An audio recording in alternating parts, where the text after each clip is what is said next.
Assalamualaikum warahmatullahi wabarakatuh. Alhamdulillah rabbil alamin, hamdan ni'mahu wa yukafi wa mazidah. Ya Rabbana lakal hamdu kama yanbaghi li jalalihi wa 'adhimi sultanik.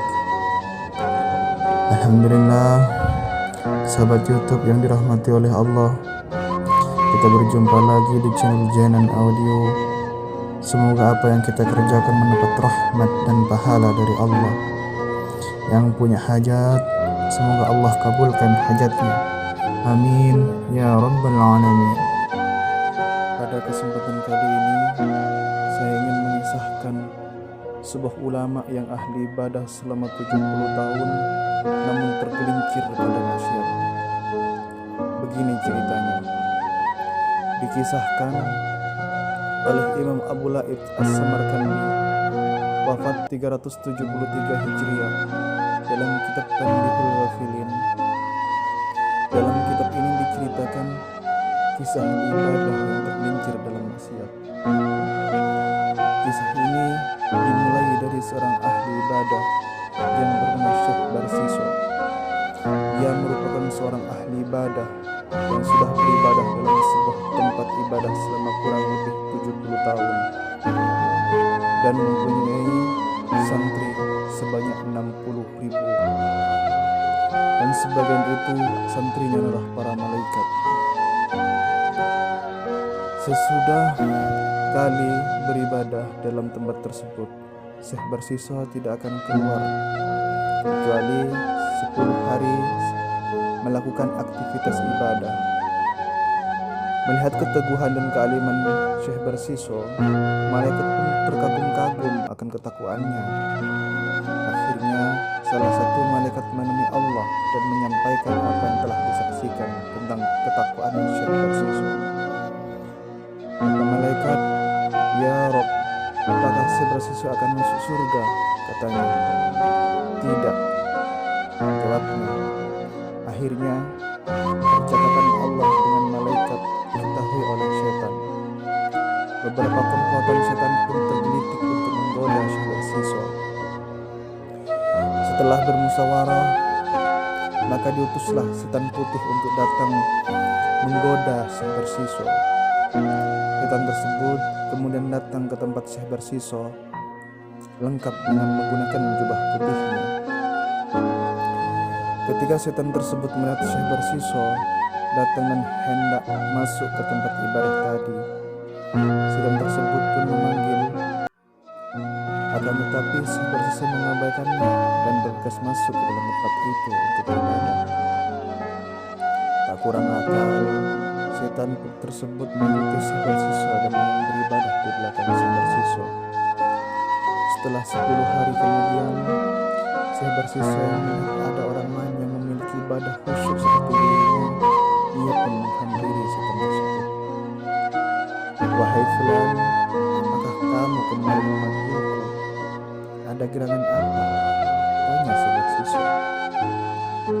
"Aku ingin kau bersedia mendoakanku karena aku lihat engkau adalah seorang ahli ibadah yang khusyuk," pinta setan. "Jika kamu seorang muslim, maka sudah mendoakanku selalu, karena pada dasarnya doaku selalu aku tujukan untuk semua muslim di dunia," jawab Syekh Barsiso. "Kalau begitu, angkatlah aku menjadi muridmu. Aku ingin selalu ada bersama saat beribadah," pintanya lagi setan. Syekh Barsiso pun mengiyakan permintaan tersebut. Selang beberapa waktu, keduanya pun kembali masuk ke dalam tempat untuk beribadah. Setelah dirasa cukup, keduanya kembali menarik diri dari lokasi ibadah dan terlibat perbincangan di mana setan kemarin selalu mengikuti Syekh Barsiso kembali melancarkan aksinya. "Wahai Syekh Barsiso, tidaklah engkau jenuh terus beribadah? Mari kita sejenak bersantai dan mencari seorang perempuan untuk ditiduri." "Tidak, itu termasuk dosa besar," jawab Syekh Barsiso. Kemudian si setan mengajak Syekh Barsiso untuk merampok dan membunuh penjaga sebuah warung. Namun Syekh Barsiso juga menolaknya dan mengatakan bahwa hal tersebut merupakan dosa besar. hilang akal, Syekh bersiswa tersebut mengajak Syekh bersiswa untuk minum khamar di sebuah warung di tengah hutan yang tidak banyak didatangi orang. Tenang, di sana pasti sepi dan jarang orang datang. Untuk setan meyakinkan Syekh bersiswa.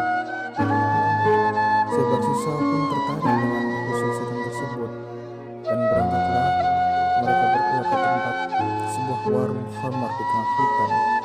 Sampai pada akhirnya Syekh bersiswa masuk mabuk berat. Kemudian setan menggoda Syekh bersiswa. Menatap kemolekannya, penjaga warung tersebut ternyata adalah seorang perempuan. Karena berada di bawah pengaruh miras, Syekh bersiswa pun memperkosa wanita tersebut. Namun naas, pemerkosaan itu diketahui oleh suami perempuan tersebut. Kemudian menyuruh Syekh bersiswa agar membunuh keduanya. Seperti kerbau dicocok hidungnya, Syekh bersiswa pun membunuh pasangan suami istri tersebut. Akan tetapi, karena terjadi kegaduhan, akhirnya ada seorang wanita warga yang sedang mencari kayu bakar memergoki aksi Syekh bersiswa dan memanggil beberapa warga yang sedang beraktivitas di sekitar hutan tersebut. Akhirnya Syekh bersiswa di tengah-tengah pemukiman warga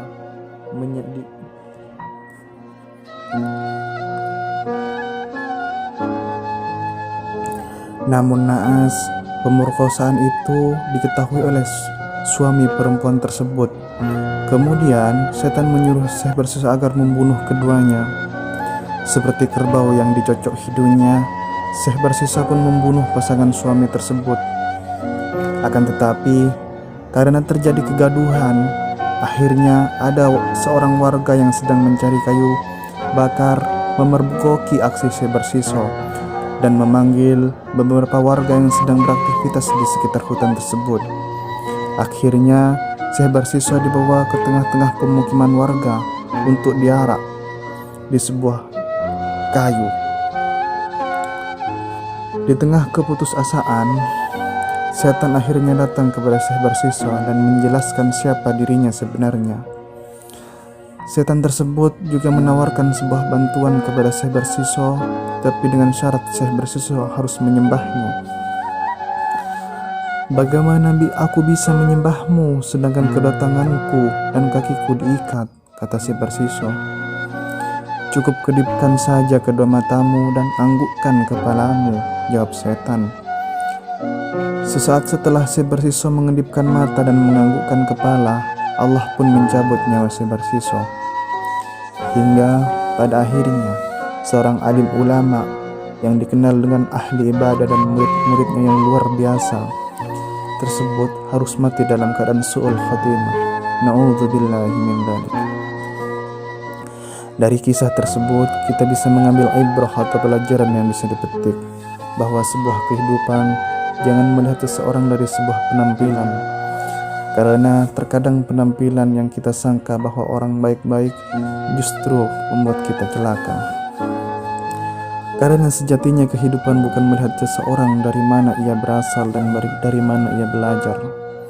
Kebanyakan kita sebagai manusia cuma memandang zahirnya saja tanpa melihat batinnya. Ketika dipandang baik dari segi bicaranya dan penampilannya menyampaikan dalil syar'i. Karena daerah sekarang ini penampilan yang agamis terkadang hanya sebuah kamuflase untuk tujuan tertentu.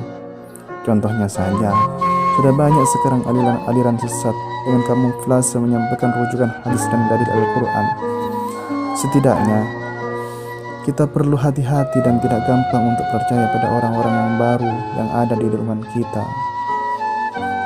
Sekian, terima kasih. Semoga apa yang saya sampaikan, yang diceritakan, bisa menjadi sebuah pelajaran dan motivasi bagi teman-teman semua.